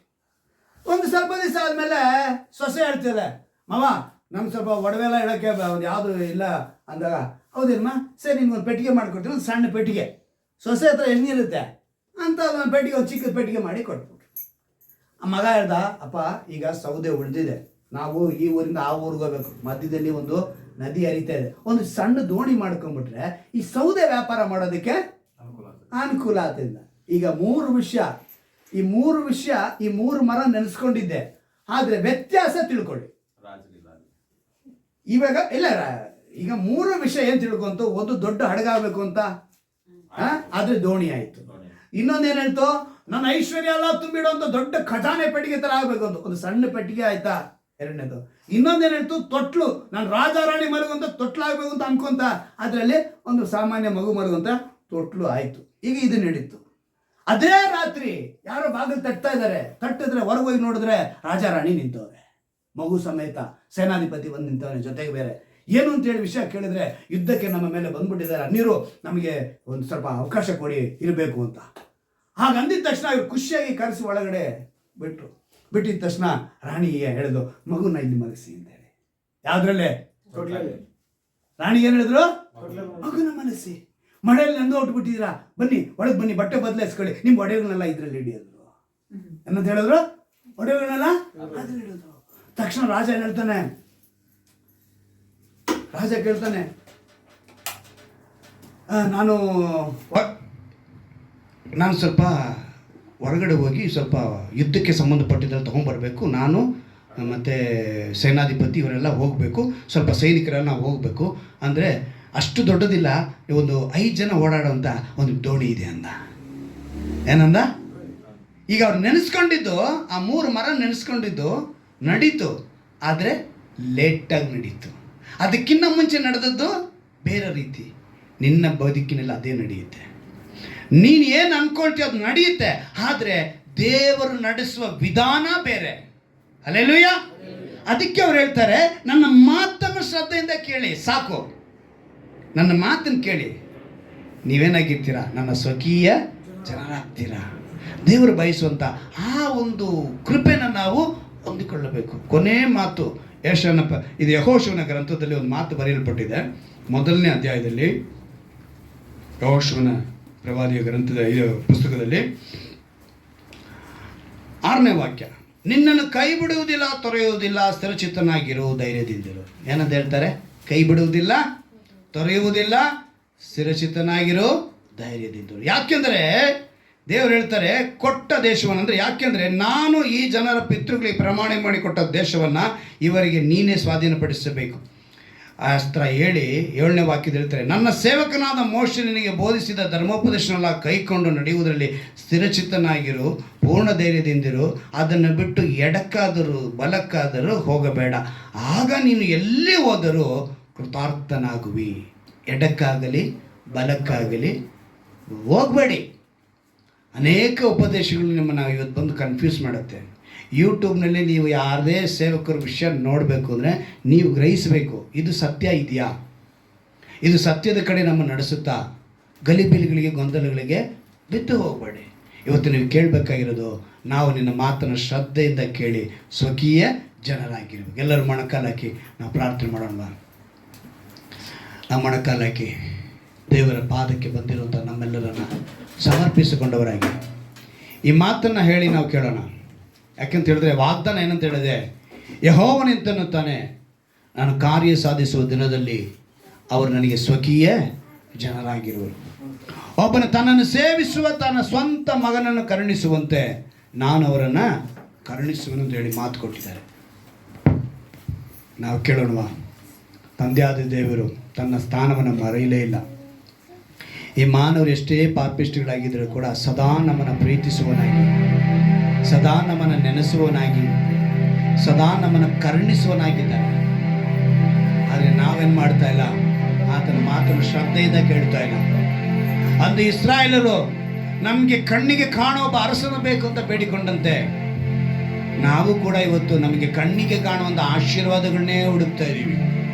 ಇವತ್ತು ನಾವು ವಾಕ್ಯವನ್ನು ಕೇಳಿದ ಮೇಲೆ ಬದಲಾಯಿಸಿಕೊಳ್ಳೋಣ ನಮ್ಮನ್ನು. ಅಪ್ಪ, ಕಣ್ಣಿಗೆ ಕಾಣುವ ಆಶೀರ್ವಾದಕ್ಕಿಂತ ನೀನು ನಮ್ಮ ಅರಸನಾಗಿರಪ್ಪ. ನೀನು ನಮ್ಮ ಅರಸನಾಗಿದ್ದರೆ ನಾವು ಬೇಡಿಕೊಳ್ಳುವ ಪ್ರತಿಯೊಂದು ಕಾರ್ಯವು ನೆರವೇರುತ್ತೆ. ಯಾಕೆಂದರೆ ಕಾರ್ಯ ಸಾಧಿಸುವ ದಿನದಲ್ಲಿ ನಾವು ನಿನಗೆ ಸ್ವಕೀಯ ಜನರಾಗಿಯೇ ಇರಬೇಕು. ಇಸ್ರಾಯೇಲರು ಆ ಮಾತನ್ನು ಕೇಳದ ನಿಮಿತ್ತ ಪ್ರವಾದಿ ಮಲಾಕಿನ ಮೂಲಕ ನೀನು ಹೇಳಿದಂಥ ಮಾತನ್ನು ನಾವು ಇವತ್ತು ಕೇಳಿಕೊಂಡಿಸುವಪ್ಪ. ಈ ರಕ್ಷಣಾದ ಯೇಸು ಕ್ರಿಸ್ತನ ಸಭೆಯ ಮೂಲಕ ಈ ಮಾತನ್ನು ನೀನು ನನಗೆ ಕಳಿಸಿಕೊಟ್ಟಿದ್ಯಾ. ಪ್ರತ್ಯೇಕವಾಗಿ ಇಲ್ಲಿ ಒಣಕಾಲಾಕಿರೋ ನಿಮ್ಮ ಪ್ರತಿಯೊಬ್ಬರಿಗೆ ವಾಕ್ಯ ನಿಮ್ಮನ್ನು ಹುಡುಕಿ ಬಂದಿದೆ. ಪ್ರೀತಿ ದೇವರ ಮಕ್ಕಳ, ಒಂದು ವೇಳೆ ಯಾರಾದ್ರೂ ಆನ್ಲೈನಲ್ಲೋ ಅಥವಾ ಯೂಟ್ಯೂಬ್ನಲ್ಲಿ ಕೇಳಿದ್ರು ಕೂಡ ದೇವರು ಹೇಳುವಂಥ ಮಾತು ನಿಮ್ಮನ್ನು ಹುಡುಕಿ ಬಂದಿದೆ. ನೀವು ಆತನಿಗೆ ಸ್ವಕೀಯ ಜನರಾಗಬೇಕು. ಆದ್ರೆ ನೀವು ಇನ್ನು ಕಣ್ಣಿಗೆ ಕಾಣುವಂತ ಅರಸನನ್ನೇ ಹುಡುಕ್ತಾ ಇದ್ದೀರಾ. ನಿಮ್ಮೊಂದಿಗೆ ವಾಸ ಮಾಡುವ ಅರಸನನ್ನ ಹುಡುಕುತ್ತಾ ಇಲ್ಲ. ದೇವರು ಪ್ರಶ್ನೆ ಮಾಡ್ತಿದ್ದಾರೆ, ನನ್ನನ್ನು ಹುಡುಕಿ ನನ್ನ ಮಾತನ್ನು ಶ್ರದ್ಧೆಯಿಂದ ಕೇಳಿ ಅನುಸರಿಸಿ ನಡೆದರೆ ನೀನು ನನ್ನ ಎಲ್ಲಾ ಜನಾಂಗಗಳಿಗಿಂತ ನೀವು ನನ್ನ ಸ್ವಂತ ಜನರಾಗಿರು. ಸ್ವಂತ ಜನರು, ಸ್ವಕೀಯ ಜನರು. ದೇವರು ಹೇಳಿದ ಮಾತು ನೆರವೇರಬೇಕು. ಒಪ್ಪಿಸಿಕೊಡಿ ಅಪ್ಪ. ನಿನಗಿಷ್ಟವಿಲ್ಲದ ಕಾರ್ಯಗಳನ್ನು ನಾವು ಇನ್ನು ಮುಂದೆ ಮಾಡೋದಿಲ್ಲ. ನೀನು ನಮ್ಮ ಕಣ್ಣು ಮುಂದೆ ಇದ್ದು ನಮ್ಮೊಂದಿಗೆ ವಾಸ ಮಾಡುವ ದೇವರಾಗಿಂದ ನಿನಗೆ ಒಪ್ಪಿಸಿಕೊಡುತ್ತೇವೆ. ನಿನ್ನನ್ನು ಕೈ ಬಿಡುವುದಿಲ್ಲ, ತೊರೆಯುವುದಿಲ್ಲ. ಸ್ಥಿರಚಿತ್ತನಾಗಿರು, ಧೈರ್ಯದಿಂದ ನಿರ್ಣಯ ಮಾಡಿದ ಮಾತನ್ನು ನಾವು ಅದಕ್ಕೆ ಅನುಸರಿಸಿ ನಡೆಯುವರಾಗಿ ಯಾವಾಗಲೂ ದಶಾಜ್ಞೆ ಕೊಟ್ಟಿದೆಯಪ್ಪ. ಯಾವ ಯಾವ ಕಾರ್ಯಗಳನ್ನ ನಾವು ನೆನೆಸಿಕೊಳ್ಳಬೇಕು, ನೆರವೇರಿಸಬೇಕೆಂದು ಆ ನಿಯಮಗಳಿಗೆ ಒಳಪಟ್ಟವರಾಗಿ ಬದುಕುವಂತೆ ಕೃಪೆ ಮಾಡಿಕೊಡು ಎಂದು ಯಾರ್ಯಾರು ಒಪ್ಪಿಸಿಕೊಡುತ್ತಿದ್ದಾರೋ ಅವರೆಲ್ಲರಿಗೂ ಕೂಡ ಕರ್ತನೆ ಈ ವಾಗ್ದಾನದ ವಾಕ್ಯದ ಆಶೀರ್ವಾದ ನಜರೇತಿನ ಯೇಸುವಿನ ನಾಮದಲ್ಲಿ ಇವರಿಗೆ ಸ್ವಂತವಾಗಲಿದ್ದು ನಾನು ಪ್ರಾರ್ಥಿಸ್ತೇನೆ. ಆ ರಕ್ಷಣೆ ಉಂಟಾಗಲಿ ನಾನು ಪ್ರಾರ್ಥಿಸ್ತೇನೆ. ನಿನ್ನ ವಾಕ್ಯದಿಂದ ಬಲ ತುಂಬಿಸು, ನಿಮ್ಮ ನಾಮನ ಮಹಿಮೆ ಪಡಿಸಿಕೊಳ್ಳಿ. ಒಂದು ವೇಳೆ ಕರ್ತನೆ ಬಲಹೀನತೆಯಿಂದ ಇದ್ದರೆ ಇವತ್ತು ಅವರಿಗೆ ಒಂದು ಬಿಡುಗಡೆಯನ್ನು ಕೊಡು ರಾಜ. ಅವ್ರು ಕೇಳಿಕೊಳ್ಳುತ್ತಿದ್ದಾರೆಪ್ಪ, ನಾನು ಶ್ರದ್ಧೆಯಿಂದ ನಿನ್ನ ಮಾತನ್ನು ಕೇಳುತ್ತೇನೆ ಅಂತ ಹೇಳಿ. ಆಗಾಗಲೇ ನನಗೆ ಹೃದಯದಲ್ಲಿ ನೋವು ಬಂದು ನನ್ನನ್ನು ಭಯ ಹಿಡಿಸುತ್ತದೆ ಎಂದು ಹೇಳುವಂತ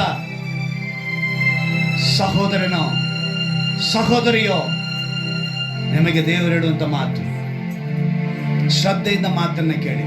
ಸ್ವಸ್ಥತೆ ಪ್ರತಿಯೊಬ್ಬರಲ್ಲಿ ಕರ್ತನೆ ಕಾಣುವಂತ ಸಾಮಾನ್ಯವಾದ ಗುಣಲಕ್ಷಣಗಳು. ಭಯ ಹಿಡಿದವರಾಗಿದ್ದಾರಪ್ಪ, ಆದರೆ ಆ ಭಯವನ್ನು ತೆಗೆದುಹಾಕಿ ಧೈರ್ಯದಿಂದಿರು, ಸ್ಥಿರಚಿತ್ತವಾಗಿರು, ನಾನು ನಿನ್ನೊಂದಿಗಿದ್ದೇನೆ ಮಾತು ಕೊಟ್ಟಿದ್ಯಾ ಕರ್ತನೆ. ಈ ದಿವಸ ಕರ್ತನೆ ಎಂಥ ಸಮಸ್ಯೆನಲ್ಲಿ ಅವರು ಸಿಲುಕಿಕೊಂಡಿದ್ದಾರೋ ಅದರಿಂದ ಒಂದು ಬಿಡುಗಡೆ ಕೊಡು. ಎಂಥ ರೋಗವು ಅವ್ರನ್ನ ಆವರಿಸಿಕೊಂಡಿದ್ದಾರೋ ಒಂದು ಸ್ವಸ್ಥತೆಯನ್ನು ಕೊಡು. ಒಂದು ವಿಶೇಷವಾದ ಅದ್ಭುತವನ್ನು ಮಾಡು. ನಿನ್ನ ನಾಮ ಮಾತ್ರ ಮಹಿಪಡಲಿ. ದಿವಸ ಕೇಳಿದ ವಾಕ್ಯಕ್ಕೆ ಒಪ್ಪಿಸಿಕೊಟ್ಟವರಾಗಿ ಬದುಕುವಂತೆ ಕೃಪೆ ಮಾಡಿ. ಒಂದು ವೇಳೆ ಈ ವರ್ಷ ಈ ತಿಂಗಳಲ್ಲಿ ಕರ್ತನೆ ಯಾರು ಹುಟ್ಟಿದ ದಿವಸವನ್ನು ಆಚರಿಸುವರಾಗಿದ್ದರೆ, ಮದುವೆ ದಿವಸಗಳನ್ನು ಆಚರಿಸುವರಿದ್ದರೆ ಅವರೆಲ್ಲರೂ ನಿನಗೆ ಸ್ವಕೀಯ ಜನರಾಗುವಂತೆ ಕೃಪೆ ಮಾಡಿಕೊಡು. ಈ ವಾಕ್ಯದ ಆಶೀರ್ವಾದ ಪ್ರತಿಯೊಂದು ಕುಟುಂಬಕ್ಕೆ ಉಂಟಾಗಲಿ ನಾನು ಪ್ರಾರ್ಥಿಸ್ತೇನೆ. ಒಂದು ಸ್ವಸ್ಥತೆ, ಬಿಡುಗಡೆ, ಸಮಾಧಾನ ಈ ವಾಕ್ಯವನ್ನು ಕೇಳಿದ ಪ್ರತಿಯೊಬ್ಬರಿಗೂ ಯೇಸುವಿನ ನಾಮದಲ್ಲಿ ಉಂಟಾಗಲಿದ್ದು ನಾನು ಪ್ರಾರ್ಥಿಸ್ತೇನೆ. ಆಶ್ರಯಿಸು, ಬಲಪಡಿಸು. ನಮ್ಮ ರಕ್ಷಕರು ವಿಮೋಚಕನಾಗಿರುವ ಯೇಸು ಕ್ರಿಸ್ತನ ನಾಮದಲ್ಲಿ ಪ್ರಾರ್ಥಿಸಿ